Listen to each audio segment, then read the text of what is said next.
Newly appointed SABC Board Chair Khathutshelo Ramukumba enters the public broadcaster with a wealth of financial knowledge but little experience in the media industry. Well, last month, President Cyril Ramaphosa appointed 12 people as non-executive members of the SABC Board for the next 5 years. Nomvuyiso Batyi has been appointed as the Deputy Chairperson, SABC Board Chairperson. Khathutshelo Ramukumba joins us live in studio. A very good afternoon to you, sir. Thank you so much for your time. Well, just over a month into your appointment, congratulations. How's it going? I mean, I could imagine that there are key focus areas you are looking into. Talk to us about those. Thank you very much for having us and giving us the opportunity to engage with yourself and the viewers out there. So yes, we've only been in the office for just over a month, and as you would know, given the delays that has happened in the appointment process, there's been a lot that we needed to deal with. We had to firstly engage ourselves on an induction program so that we understand this business, so that as and when we get to a point where we start making decisions, we are making informed decisions. So we have gone through that process, and we, as the board collective, we are comfortable that we understand where the organization is and also where it needs to go. So that also informs some of the priority and focus areas that we'll be looking at in the next couple of months and for the long term of the 5-year period. Well, as I've said in my introduction, you have a wealth of experience as it comes to financial matters, but not necessarily media-related issues. But let's talk about the state of financial affairs at the SABC. Of course, this has been of concern for some time. What are some of your interventions as it relates to those? Look, I mean, the financial situation of the SABC, I think, is out there for everyone to know. There has been a lot of interventions. We must acknowledge the work that has been done by the previous board and the executive management in trying to address that financial sustainability question, the governance issues around it, which also create that environment for a good financial performance of any organization. So we don't take away anything away from those efforts, but we're still in a situation where a lot more still needs to be done. And there are a couple of issues in our view, having gone through the induction and having had a number of engagements with the executive management, that needs to be done. And this can be classified into internal aspects, the things that are within our control that collectively as the board and management and all the staff complement of the SABC can attend to. This speaks to issues around driving sales, issues around our programming and so forth. But then there are external factors as well, which are mostly in the regulatory and policy space aspects that has to do with issues like, the fast tracking of the SABC bill and many other aspects that can address both the revenue side of things, but also address aspects on the expenditure side of things. Let's stay with the internal, especially the production side. I mean, there are concerns that the SABC has a number of key projects, big projects that are on the cards. To name just one, the elections, that are coming up next year. Does the SABC have money to take care of key, projects like that?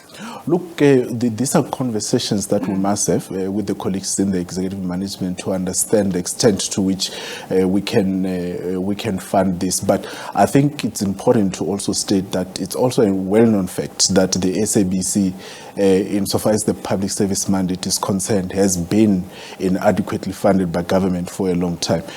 For an example, we know that government only funds the SABC revenue base to the tune of only about 3%. That equates to about just over 300 million, whereas the information that has been provided to us by the executive management suggests that this public service mandate costs us in the tune of 2.4 billion rand a year. So obviously there are honest and frank conversations that this board collective working with management will have to have with the government insofar as the funding of the public service mandate, which also speaks to the question that we're speaking to around the elections. I would hope that means, yes, we have money, and yes, it will translate to key projects that will be funded. Let's talk about another factor now that has been in the public domain for some time. Of course, the Department of Communications has come under severe criticism for its lack of urgency as it relates to the digital migration process. What do you know about that, and what is currently happening? Look, we have had various engagements with executive management around the ESO question and its implication for the SABC. The the figures that have been presented to us clearly show that the SABC has suffered a lot insofar as the switch off is concerned. And I must appreciate at least the efforts that the minister has been putting forward in this month and a bit that we've been in the office. I've had at least the privilege of engaging with the minister and the department and the other sister entities within the ministry that are involved in this project of digitization. And there is at least an appreciation of the implications of the switch off to the SABC when the cereal boxes distribution is not following in line. And I think there's also an appreciation to then say the remaining provinces that needs to be switched off, it must be done diligently and in a manner that does not compromise any of the stakeholders involved. Another matter that obviously has been playing out, dominantly in the public arena is the integrity, editorial integrity of the SABC. We know, of course, for some time, board has been labeled as interfering in just some of the key decisions that have to be taken at editorial level. What is your understanding of just editorial integrity? Are you going to ensure that that is the status quo going forward? Indeed, and I think, I come here just coming straight from an engagement with the staff members of the SABC. That's one of the things that I felt it was important to make clear to the staff complement of the SABC that firstly, as this board, we are committed to not interfere on operational matters. We leave that to administration and we play oversight.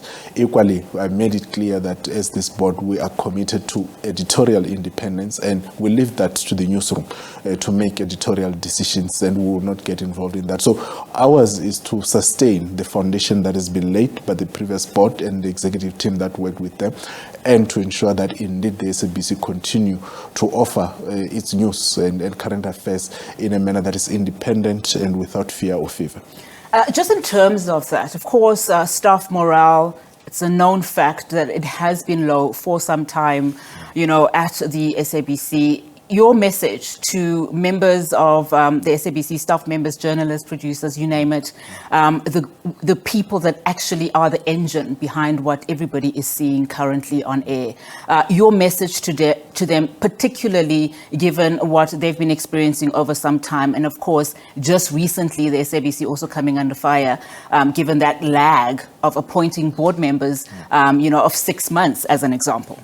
No, look, I think I speak on behalf of the board collective when I say that for us there is that collective understanding that the employees of the SABC are the greatest asset that this organization has, and we all have a collective understanding and appreciation that there is no success for the SABC board which does not come as a collective effort and which is not driven by the staff members of this organization. So our commitment is that from a policy environment point of view, we will look at all the policies, we'll ensure that the policy of the organization creates a conducive working environment where people can excel and where productivity can be improved, and we hope that we can be able to address all the other challenges that colleagues are faced with following the various engagement processes that are established within the SABC. Fantastic. This might be your first interview, but it will certainly not be your last. Thank you so much for your time.